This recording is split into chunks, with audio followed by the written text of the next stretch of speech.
오늘 나눌 말씀은 창세기 이제 48장인데 창세기 48장이 상당히 길어서 반 잘려서 반씩 이렇게 말씀을 수주간에 걸쳐서 나누도록 하겠습니다. 오늘 나누고자 하는 말씀의 부분은 우선 1절에서 13절 정도까지 할 건데 우선 오늘 읽기는 7절까지 중심을 들여서 같이 읽겠습니다. 자, 같이 읽습니다. 이 일 중에 어떤 사람이 요셉에게 말하기를 네 아버지가 좀 들었다 하므로 그가 곧 두 아들 므낫세와 에브라임과 함께 이르니 어떤 사람이 야곱에게 내 아들 요셉이 너에게 왔다 하네 이스라엘이 힘을 내어 심상해하니라. 요셉에게 이르되 이전에 가나안 땅 미스에서 전능하신 하나님이 내게 나타나서 복을 주시며 내게 이르시되 내가 너로 생육하고 번성하게 하여 내게서 많은 백성이 나게 하고 내가 이 땅을 내 후손에게 주어 영원한 소유가 되게 하리라 하시니라. 내가 애굽으로 와서 네게 이르기 전에 애굽에서 네가 낳은 두 아들 에브라임과 므낫세는 내 것이라. 르우벤과 시므온처럼 내 것이 될 것이요 이들 후에 네 소생은 네 것이 될 것이며 그들의 유산은 그들의 형 이름으로 함께 하리라. 파단 아람에서 올 때에 라헬이 나를 따르는 도중 가나안 땅에서 죽었는데 그것은 에브라까지 길이 아직도 먼 곳이라. 내가 거기서 그를 에브라길에 장사하였느니라. 에브라는 곧 베들레헴이라. 이스라엘이 요셉의 아들들을 보고 이르되 이들은 누구냐? 요셉이 그의 아버지에게 아뢰되 이는 하나님이 여기서 내게 주신 아들들이니라. 아버지가 이르되 그들을 데리고 네 앞으로 나오라. 내가 그들에게 축복하니라. 이스라엘의 눈이 나이로 말미암아 어두워서 보이구나더라. 요셉이 두 아들을 끌어 아버지 앞으로 나아가니 이스라엘이 그들에게 입맞추고 그들을 안고 요셉에게 이르되 내가 네 얼굴을 보리라고는 생각하지 못하였더니 하나님이 내게 네 자손까지 보게 하셨도다. 요셉이 아버지의 무릎 사이에서 두 아들을 물러나게 하고 땅 옆으로 옮기라고 오른손으로는 에브라임을 이스라엘의 왼손을 향하게 하고 왼손으로는 므낫세를 이스라엘의 오른손을 향하게 하여 이끌어 그에게 나아가매. 이스라엘이 거기까지 있습니다. 이스라엘이 오른손을 펴서 하남 에브라임의 머리에 얹고 왼손을 펴서 므낫세의 머리에 앉으니 므낫세는 장자라도 팔을 엇박고 얹었더라. 일단 여기까지 중심을 해서 말씀을 나누겠습니다. 오늘 다룰 이제 항목들이 상당히 많은데 자료를 해드렸지만 이 자료 내용을 다 하기는 어려울 거라고 생각이 되고 그렇지만 이제 전체의 인맥을 흐름을 이해하는 데 도움이 되도록 자료를 해드렸으니까 집회가 끝나면 집에 가셔서 꼭 유명한 성경 구절 이런 걸 다 찾아서 낱낱이 다 읽어보고 이렇게 해서 마음의 이제 영감으로 풍성하게 은혜를 받기 바랍니다. 자료 말씀으로 들어갑니다. 창세기 48장은 야곱을 만나는 사람들마다 하나님의 복을 부어주는 통로가 된 하나님의 사람 야곱을 통해서 하늘의 신령하고 풍성한 축복을 받음으로 하늘 왕국의 여기는 일반적인 분깃이 아니고 특별한 분깃을 상속받을 후사가 누구냐 이것을 확증하는 내용으로 되어 있습니다. 그러니까 이스라엘 12지파는 다 하나님의 축복을 받습니다. 그건 49장에 이제 각 지파별로 축복 내용이 나와요. 그런데 49장 모든 이스라엘 12지파의 축복 이전에 요셉에게 특별한 분깃을 축복으로 주는 내용이 48장에 앞서서 지금 계시가 되고 있는 거예요. 지금 창세기 48장, 49장을 한꺼번에 이렇게 흐름에 대해서 말씀을 드렸는데, 야곱은 이미 하나님의 사람으로서 세상의 권세자였었던 바로의 머리에 손을 얹고 축복을 할 수 있는 그런 사람으로 하나님이 사람을 그렇게 만들어 놨어요. 영적 구원의를 하나님이 부여해 주신 것이죠. 하나님이 사람이 된 것이죠.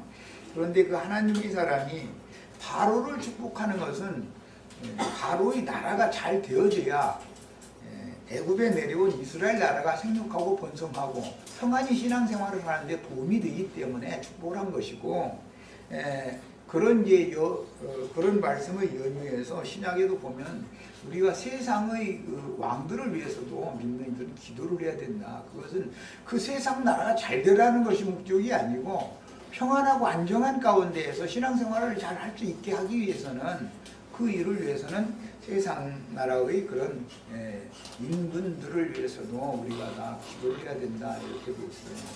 그런 이제 성경의 그 관점을 우리도 다 같이 가지셔야 되겠어요. 세상이 너무 소란하고 뭐 전쟁이나 일으키고 이런 사람이 만약에 왕좌에 앉아서 세상을 다스리게 되면 신앙생활을 평안한 가운데 할 수가 없죠. 그러니까 당연히 세상 인분을 위해서도 기도를 하라는 겁니다. 자, 그 많은 권위가 주어진 하나님의 사람 야곱이 지금 이제 죽음을 앞두게 된 거예요. 그래서 오늘 말씀 시작에 야곱이 병이 들었다. 근데 요셉에게 누군가가 가서 이렇게 기별해 줬다고 그랬는데, 저 지난 시간에 내가 야곱이 그 가족과 함께 애굽에 내려갔을 때는 누가 야곱을 모시고 살았겠느냐. 그 늙은 아버지 혼자 사실 리는 없고, 모든 정황으로 봐서 라헬이 낳은 아들 요셉은 지금 이제 그 국사의 문제가 있으니까 왕궁 가까운 곳에 살면서 출퇴근을 했어야 될 것이고, 요셉이 아버지를 모시고 있는 상태가 아니죠. 애굽에 있어도. 그러니까 아마 라헬이 낳은 아들이 둘 중에 하나는 이제 그 베냐민이니까 베냐민 집에서 기거를 했을 가능이 있다, 이제 이런 얘기를, 이것은 성경 확정된 말은 아니지만 모든 정황으로 볼 때 이제 그럴 것이다라고 말씀을 드린 적이 있었어요. 그 다음에 오늘 이제 창세기 48장은 야곱이 그 자식들에게 빌어줄 수 있는 축복이 있는데, 그 중에서 야곱이 특별히 장자에게 주고자 하는 특별한 분깃을 주는 말씀이 48장이 앞서서 나오는 거예요. 이제 49장에 가면 12지파 모두에게 주는 축복 얘기가 나오죠. 그러니까 모두가 받는 축복 외에 이것은 특별한 분깃을 더 받는 거예요. 한 분깃을. 내용을 잘 마음에 담아두시고, 자, 이제 이걸 정리를 하기 위해서, 쉽게 이해를 시키기 위해서, 하나님이 땅이 공허하고 혼돈하며 흑암이 깊은 데에 있던 그 땅을 물로 심판하시고 물을 한 것으로 모이게 해서 바다가 되게 하시고 묻이 드러나게 하시고, 그 드러난 묻을 땅이라 하셨는데, 그 땅에 아담 세계를 다시 창조하셨어요. 재창조하신 거예요. 창세기 2장 4절 이후에는 땅과 하늘의 창조된 대략 이러하니라 해가지고 아담 세계 창조 얘기로 이어지죠. 자, 그런데 그 땅의 주인이 되어져야 되는 아담을 뱀이 와서 타락시켰어요. 그러므로 인해서 배도자가 되어진 아담 부부는 구속이 필요한 사람이 되어졌고, 그 아담으로 인해서 땅에는 저주가 임했어요. 땅에 저주가 임했고, 땅에서도 그 땅의 동방에 특별히 에덴이라고 하는 동산을 창설하시고, 그 에덴 동산의 주인 노릇을 하겠단 말이에요, 아담에게. 그런데 뱀으로 인해서 아담 부부가 배도의 길을 가게 됐기 때문에 하나님의 저주가 그 땅에 임했는데 그 땅을 회복하는 얘기예요 지금. 자, 그 땅을 회복하기 위해서는 그 땅이 회복되기까지는 저주받은 땅 에덴 동산 밖으로 쫓겨나가지고 오랜 기간을 지내야 된단 말이야. 궁극적인 목적은 그 땅을 회복하는 것이고 그 땅 중에서도 더 좋은 분깃이라는 것은 에덴 동산이단 말이야.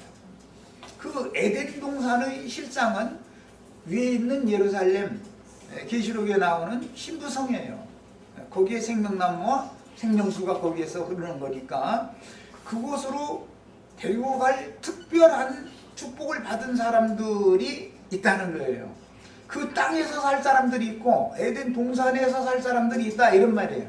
이것은 이제 가나안 땅에서 살 사람이 있고 가나안 땅의 중심인 예루살렘에서 살 사람들이 있다 그 말인 거예요.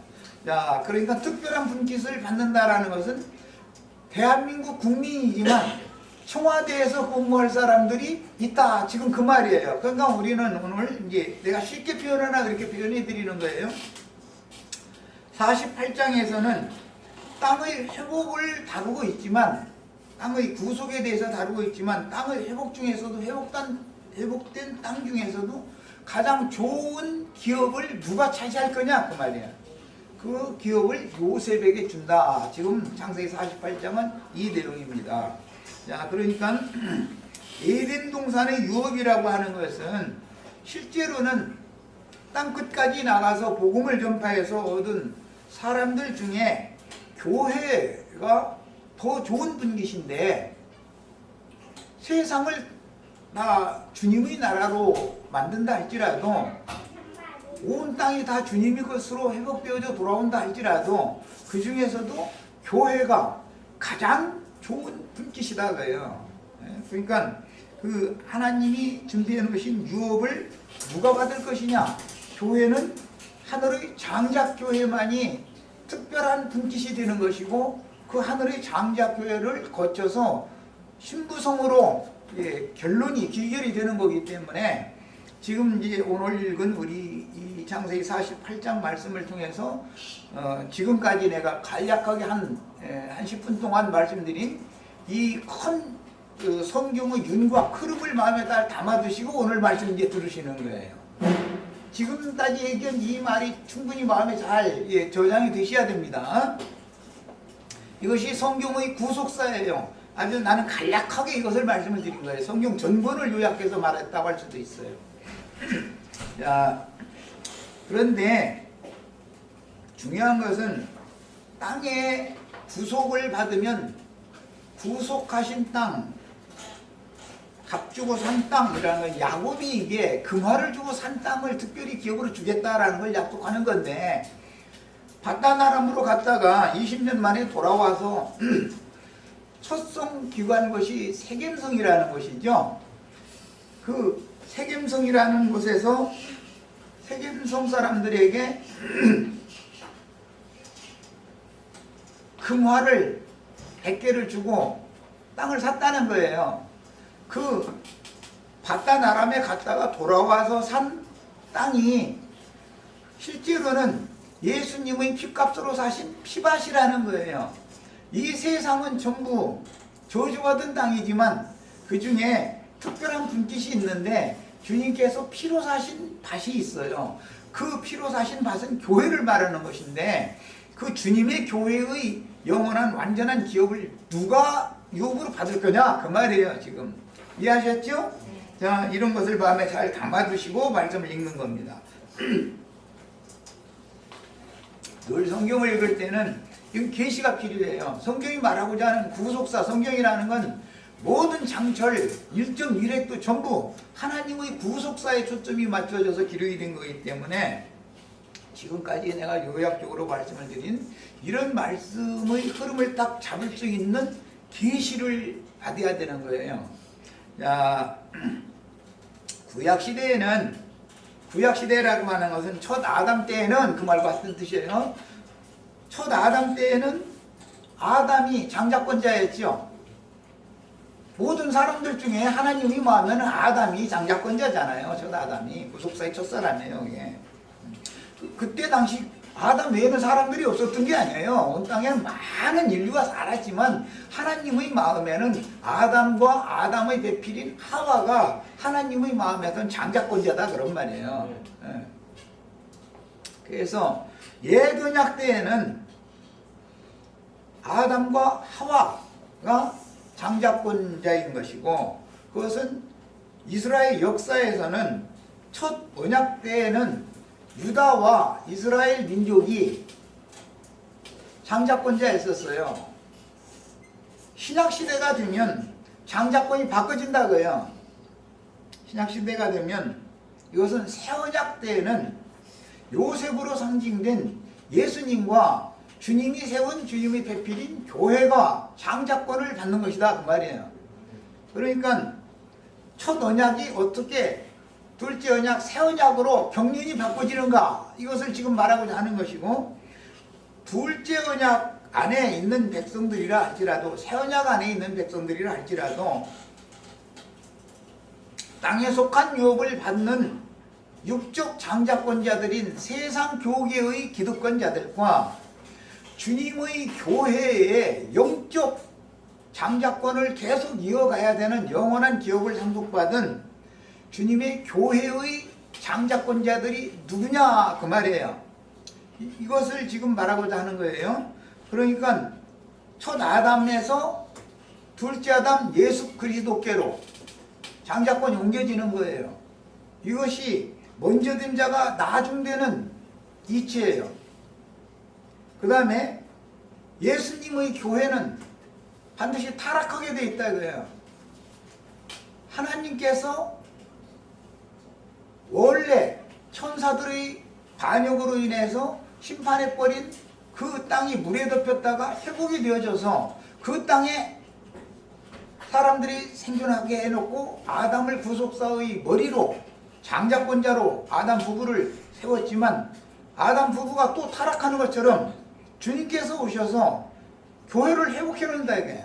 유대교의 타락을 버려버리고 주님의 교회를 새로 세워놓으시지만 주님의 교회는 반드시 타락해야 된단 말이야. 성경의 말씀을 이루어야 되니까.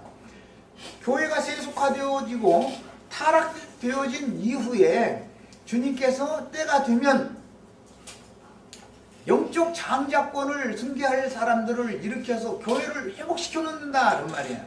교회를 회복시켜가지고 회복된 교회가 낳은 이기는 자들에게 신부성을 기업으로, 영원한 기업으로, 특별한 분깃으로 물려준다.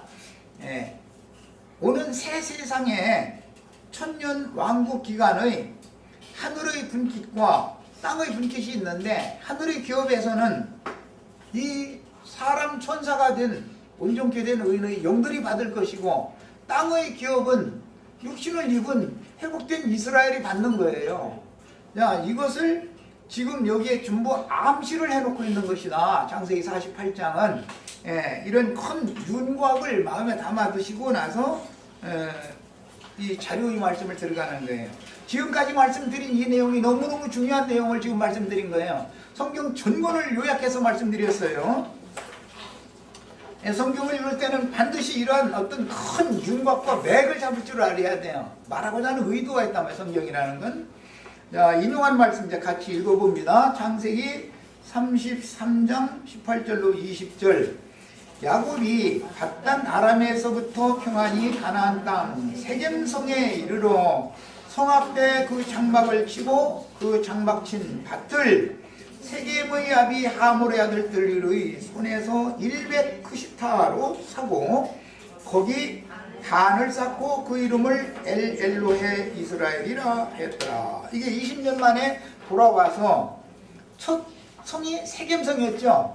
이 성에서 디나가 강간을 당하는 사건도 벌어졌었죠.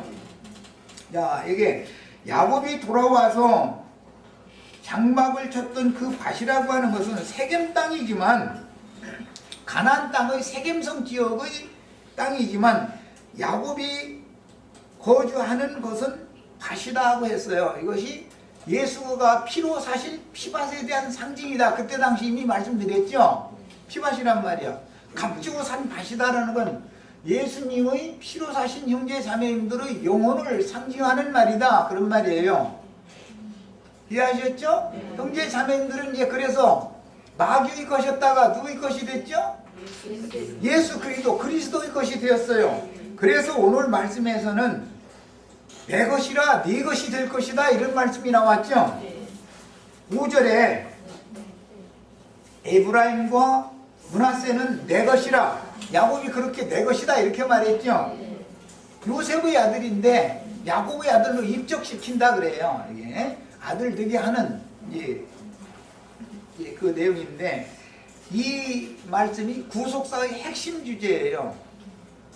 세상 교계에서도 양자됨이라고 우리 번역이 이렇게 있고, 아들들이 되게 하셨으니 이런 식으로 번역이 됐는데, 이 뭐 헬라어가 어떻고 히브리어가 어떻고 해가면서 아주 말이 참 많은 문제예요. 이게 구속사의 중심이기 때문에 교계에서도 어렴풋이 알고 있는 거죠. 그러니까 말하자면. 그 다음에 르벤과 시므온처럼 내 것이 될 것이요.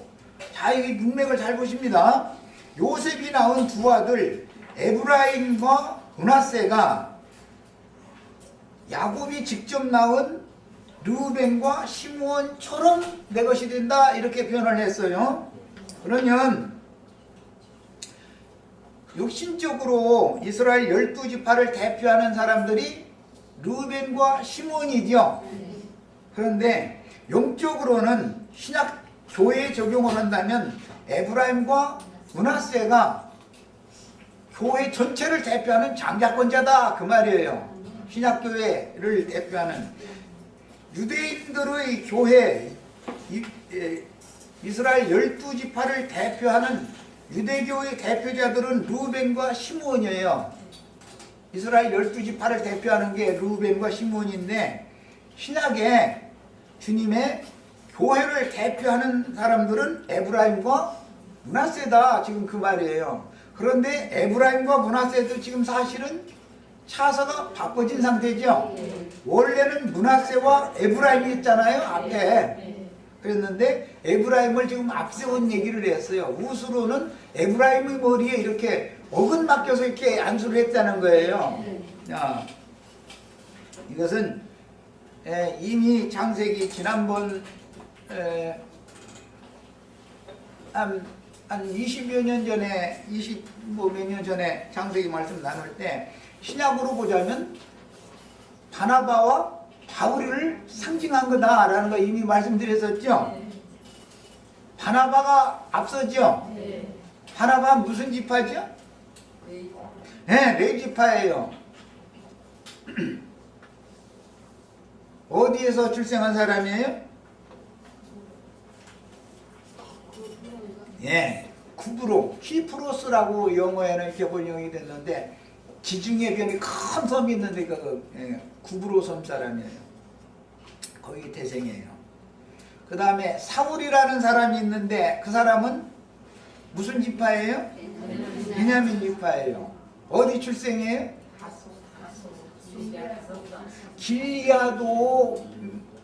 길리기아도의 다소성이라고 하는, 그때 당시는 굉장히 큰 도성이었어요. 그 다소성 사람이에요. 그 두 사람을 주님께서 이방인을 위하여 보낸 사도로 다시 파송을 하시게 되죠. 그러니까 주님은 이 생에 살아계셨을 때 이스라엘 12지파 중에서 12사도를 택했었죠. 성령께서 오셔서 두 지파, 이 두 사도를 별도로 또 세웠죠. 사도행전 13장 이후에. 이것을 여기에 예표를 하고 있다, 그런 말이야. 창세기 48장을 신약에서 사도행전 13장에서 이와 같이 실현하는 거예요. 처음에는 바나바가 앞서죠. 바나바와 바울이 이렇게 계속 기록이 되어져 나오고, 바나바가 바울을 예루살렘 교회에 소개도 하고 그런 일을 했죠. 그러나 실제 이제 실제로 이방 땅에 전도가 실현되기 시작하면은 사울이 바울이라고 이름이 바꿔지고 나서 바울과 바나바가 이게 이름이 바꿔지죠. 그런 것을 여기서 지금 예표로 보여준다, 이런 말이에요. 자, 그 다음에 창세기 48장 22절 이것은 이제 다음 시간에 나눌 말씀이지만 읽어봅니다. 내가 네게 네 형제보다 세겜 땅을 더 주었나니. 그런가 가나안 땅은 각각 12지파에게 나눠주지요. 그 중에서 세겜 땅은 요셉에게 더 주지요. 특별히 아까 내가 저주받기 전에 그 땅에 동산을 장설하셨는데 그 땅의 동방에 장설하셨죠. 동산을.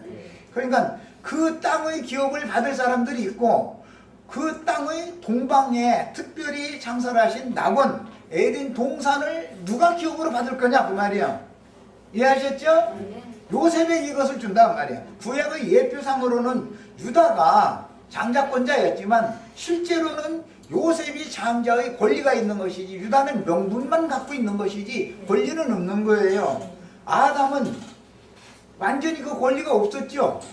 에덴 동산에 쫓겨나게 되니까 유다의 장자권은 아시리아로 혹은 바벨론으로 쫓겨나니까 무효돼 버리죠. 장자권이 다. 돌아온 무리가 받는단 말이야. 돌아온 무리가 포로로 사로잡혀 갔다가 회복될 무리가 받는단 말이야.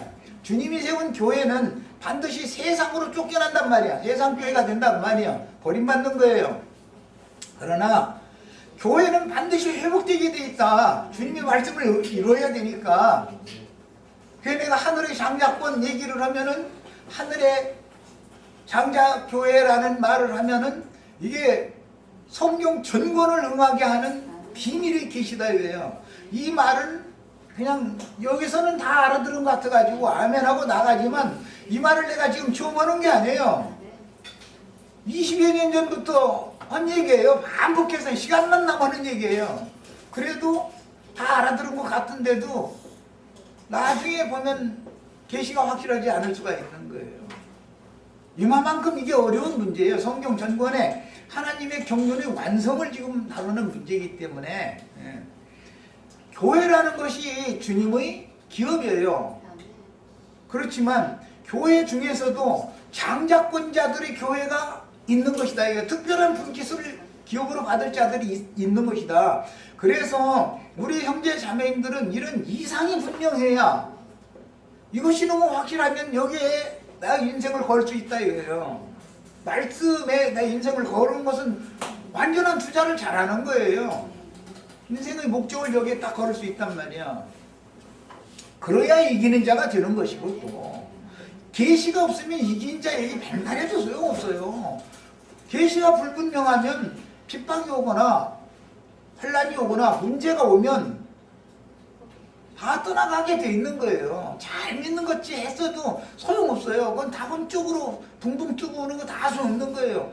하나님이 빛으로 보여주신 계시가 명확하면 세상 없는 박해가 와도 이것을 위해서 목숨을 딱 내놓을 수 있어야 된단 말이에요. 네, 특별한 분깃을 받을 사람들은 이런 사람들을 말하는 거예요. 우리가 다 이런 특별한 분깃을 다 받을 수 있기를 바라요. 이것은 사람의 말로 어떻게 더 이상 설명하기가 어려워요. 이상이 필요할 뿐이요. 계시가 필요한 거예요. 자, 그 다음에 여호수아서 24장 32절 33절 있습니다. 이스라엘 자손이 애굽에서 이끌어낸 요셉의 뼈를 출애굽할 때 모세가 요셉의 해골을 어깨에 메고 나왔죠. 광야 40년을 거쳐서 여호수아에게 사역을 인계해 줄 때, 사역을 승계할 때 실제로는 뭘 인계해 준 거죠? 요셉의 해골을 인계를 해 준 거예요. 모세가 사역을 여호수아에게 승계했다 그 말은 요셉의 해골을 모세가 광야 40년 동안 메고 다니다가 이제 가나안 땅에 들어갈 사람은 여호수아이기 때문에 가나안 땅에서도 맨 나중에 정복하는 성이 에브라임 산지죠. 거기까지 정복을 해야 되는 문제이기 때문에 그 사역을 승계한다는 뜻은 실제로는 요셉의 해골을 여호수아에게 부탁하고 눈을 감는 거예요. 이해하셨어요? 십자가에서 죽임당하시고 그 동산에서 장사되셨다가 부활하신 그리스도를 앞선 선지자가 메고 다니다가 우리 윤자매님한테 우리 박영재님한테 승계해주고 죽는다 이 말이야. 그러면 그 사명을 완수해야지. 이제 우리가 그렇게 요셉의 해고를 우리가 승계받았어요. 그럼 우리는 이 사명을 완수해야죠. 에브라임 산지는 굉장히 중요해요. 요셉의 해골만 거기에 장사되는 게 아니에요. 대제사장 아론의 직계 자손은 계속 대제사장이죠. 아론의 직계손도 에브라임과 함께 지낸단 말이야. 기업을 분배를 그렇게 하는 거예요. 그래서 아론의 직계손이 죽으면 다른 레위인들도 있지만 다른 지파들에게 섞여서 살아요. 그러나 아론의 직계손은 에브라임 지파의 경내에 장사되는 거예요. 이해하셨어요? 왕권과 제사장권은 모두 에브라임 지파의 기업에 주어졌다 그 말이에요. 이것을 장자권이다 그래요. 갑절의 분깃을 받는 거예요. 갑절의 분깃을. 예. 자,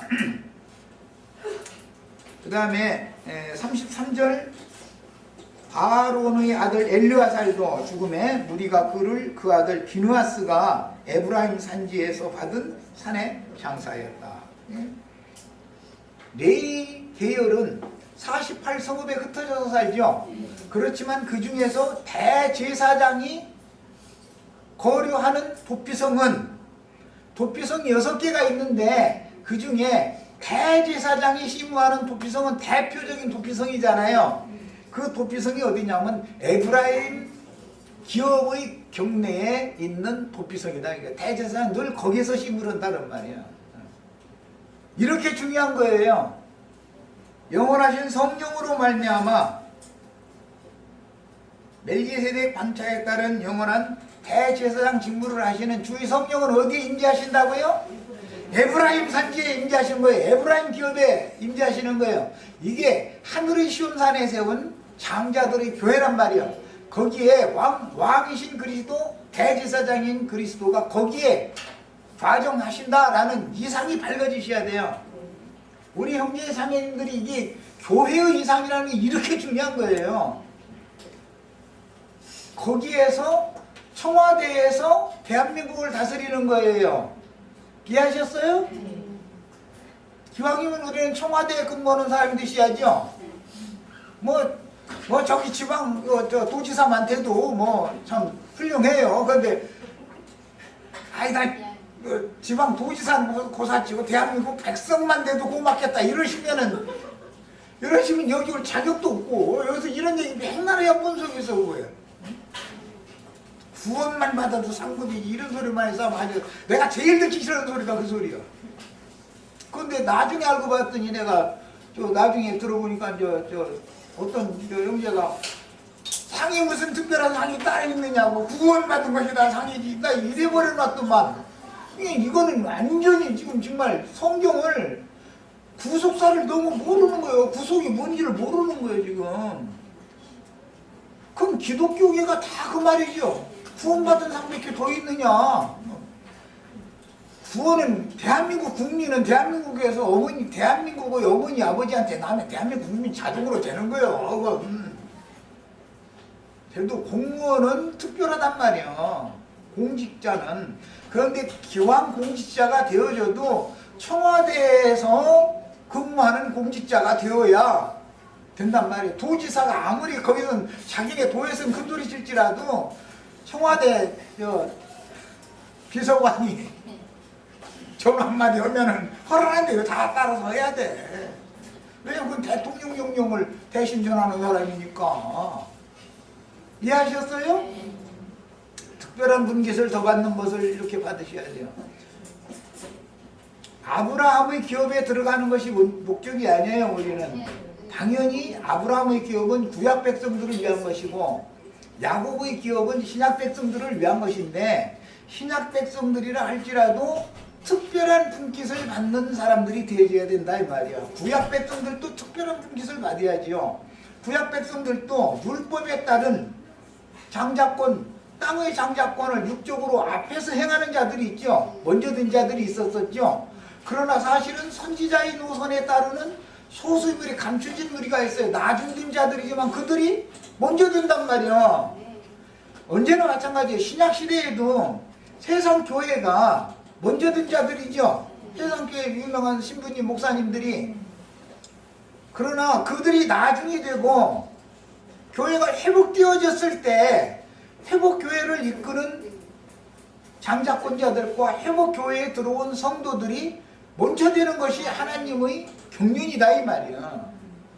이것은 너무너무 중요한 오늘 말씀을 나누는 시간이에요.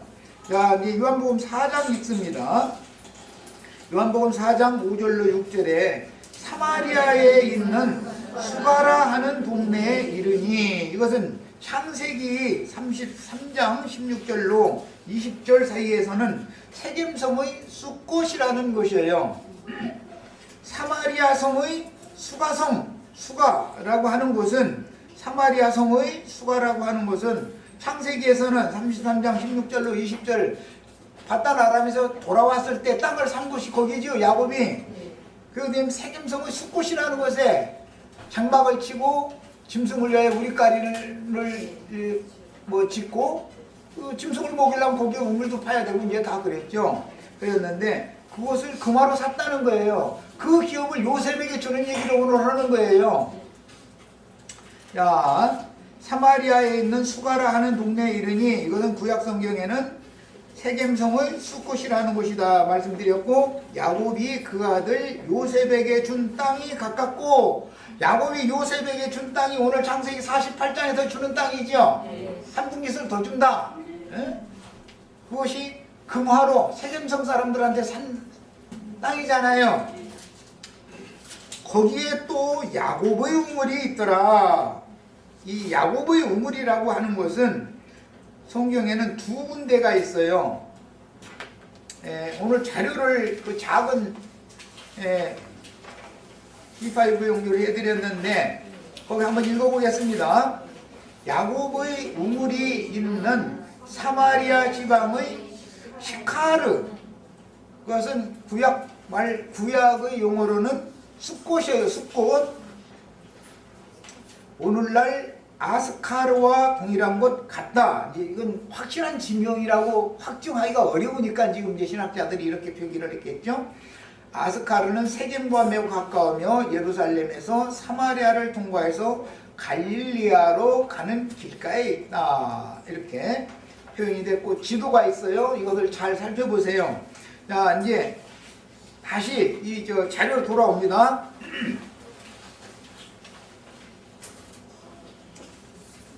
야곱의 우물이라고 하는 것은 사마리아 성에 있는 세겜 땅, 즉 숫곳에 있는, 야곱의 장막을 거기에 쳤고 양우리를 거기에 지었으니까 당연히 거기에 우물이 있어야 살죠. 그 우물도 있고, 야곱이 그 아버지 이삭에게 축복을 받고 바단 아람으로 갔을 때 하란성으로 갔죠. 하란 지역의, 실제는 나홀성에 이제 갔는데, 하란 지역에는 야곱이 그렇게도 사랑하던 라헬이 그 아버지의 양떼를 몰고 왔을 때 맨 먼저 만나가지고 무거운 그 우물 아구를 열고서 그 외삼촌의 양떼에게 물을 먹여준 우물이 있어요. 그것도 야곱의 우물이라 그래요. 그러니까 성경에는 야곱의 우물이 저 위에 바단 아람 지역에 시리아 건너편에, 오늘날로 말하자면 하란 지역에 야곱의 우물이라 칭하는 곳이 있어요. 거기도 있고, 이제 그 다음에 오늘 말씀에서 나오는 요한복음 4장에서 나오는 야곱의 우물이 있어요. 여기는 바단 아람에서 돌아와서 맨 먼저 땅을 산 지역을 말하는 거예요. 그곳에도 야곱의 우물이 있어요. 그런데 요한복음 4장에서는 바단 아람에서 돌아온 야곱이 맨 먼저 터전을 잡았던 그곳의 우물을 말하는 거예요. 이해하셨어요? 네. 이게 성경을 알려면 이런 지리적인 거, 문화, 역사 이런 것도 대충은 알아야 돼. 그래야 이제 혼동이 없으니까 이제 시간이 걸려도 이런 설명을 해드리는 거예요. 자, 그래서 야곱의 우물이 있더라. 예수께서 행로에 고나여 우물 곁에 그대로 앉으시니 때가 제 6시쯤 되었더라. 그랬어요. 야, 실제로는 예루살렘 성을 좋은 기업으로 특별한 분깃으로 주는 게 아니고 예루살렘 성을 기업으로 받은 자들은 유대교 지도자들이죠. 유대교 유다 지파의 계보에 따른 왕은 예루살렘 성에서 왕 노릇하잖아요. 예루살렘 성전에는 레위 계보에 따른 직계자손 거기서 제사장으로 대제사장 노릇을 하잖아요. 그러나 그것은 야곱이 요셉에게 준 특별한 분깃이 아니라고요. 그러니까 예루살렘 도시와 예루살렘 성 무너져야 돼요? 계속 세워져야 돼요? 원수들에게 무너졌던 사마리아 성과 세겜 성이 회복이 되는 얘기다 그 말이에요. 예루살렘 사람들이 볼 때는 세겜 성 사마리아 사람들은 이방인의 피와 혼혈되어진 더러운 사람들이죠. 하나님께 버림받은 사람들이에요. 그래서 기성교계에서 세상적으로 유명하다 하는 사람들, 기성교계에서 먼저 장자권을 행사하는 사람들의 기독교계는 하나님이 주시는 특별한 분깃이 아니다 이거예요. 그것은 일시적인 것이고 땅에 속한 것일 뿐이요. 그것이 있어야 영적이고 완전한 교회의 회복이 있기 때문에 주님은 잃어진 양들인 세리와 창기와 모든 죄인들을 찾아서 그들을 하나님의 백성으로 하나님의 것으로 되돌려 놓는 얘기를 하러 그 사역을 하러 예수님이 오셨죠. 예루살렘 사람들에게 복 주려고 온 게 아니잖아요. 성경이 이런 큰 중심 주제를 아셔야 되겠어요. 그러니까 세상 교계에서 상속이 않고 대우받는 사람들은 사실은 알고 보면 먼저 된 자들이죠. 그러나 그들이 아주 버림받는 건 아니고 하나님이 자기 택한 백성을 아주 버린 일은 절대로 없어요. 그들이 나중되고 기업도 없고 그들에게 죄인들이라고 저주받아가지고 갈릴리 지역으로 예루살렘에 가려면 곧장 사마리아를 거쳐서 가면 갖고 좋아. 그런데 저쪽으로 돌아서 가지고 인간들을 쳐다보면 안 되는 거예요. 자기 눈이 부정해지니까. 그런데 그 사람들이 되려 나중되게 된다는 거예요. 이것이 성경의 비밀이에요, 아주. 자, 이제 자료 말씀을 읽겠습니다. 물론 하늘 왕국의 후사가 되는 권리인 이런 계시를 다 봤어도 계시만 받은 것 가지고서 모든 게 다 되는 거 아니죠? 그 계시를 보여주신 것과 같이 그 인생에서 하나님이 이루어 놓으시려면 뭐가 필요해? 이제 광야길을 걷는 동안에 순종을 배우는 게 필요하죠. 이제서 그 다음 단계로 가는 거예요. 언제나 먼저는 계시가 필요한 거예요. 계시가 확실한 신앙의 목표 표대를 정해놔야 되니까. 그래야 또 순종도 되고. 하늘왕국의 후사가 되는 권리인 장자의 명분 받는 문제와 권리를 쟁취하는 문제는 다른 거예요. 권리를 받는 문제는 사람의 생각에 따른 것이 아니고 하나님의 창세 전 예정에 의한, 이제 드디어 이제 예정론 얘기가 나왔어요. 기독교계가 말하는 예정론하고는 성경하고는 안 맞는 얘기죠, 지금. 기독교계의 예정론이라는 것은 기독교인들을 하나님이 구원하시기로 예정했다, 그걸 지금 주장하는 거잖아요. 그런데 성경에는 그들은 먼저 된 자들이고 나중 될 자들을 예정했다라는 얘기를 하는 건데, 첫사람을 예정한 게 아니라 둘째 사람을 예정했다, 겉사람을 예정한 게 아니라 속사람을 예정했다, 그 말인 건데 이 사람들이 이해가 없는 거예요, 지금 전혀. 세상 교회를 하나님이 구원으로 예정한 게 아니죠. 세상 교회는 타락하도록 예정이 되어 있어요. 타락교회에서 불러내서 회복교회를 다시 세우는 거예요. 교회를 다시 회복하는 거예요. 회복된 교회가 전도자들을 파송하게 되면 그게 이기는 자들이란 말이야. 이런 것이 성경이 말하는 구속사의 중심 주제예요. 장자권의 변동, 이동이다 그런 말이에요. 자, 그래서 창세전 예정의엔 선택에 따라서 장자의 명분을 가진 사람이 장자의 권리를 행사하도록 하려면 장자의 권리를 쟁취시켜야죠. 그래서 계시를 먼저 해주고 나서 꿈을 먼저 보여주고 나서 꿈을 이뤄놓는다 이게요. 그 사람의 생애 가운데에서. 이것이 성경의 구속사입니다. 자, 첫 시간 여기까지 해서 마칩니다.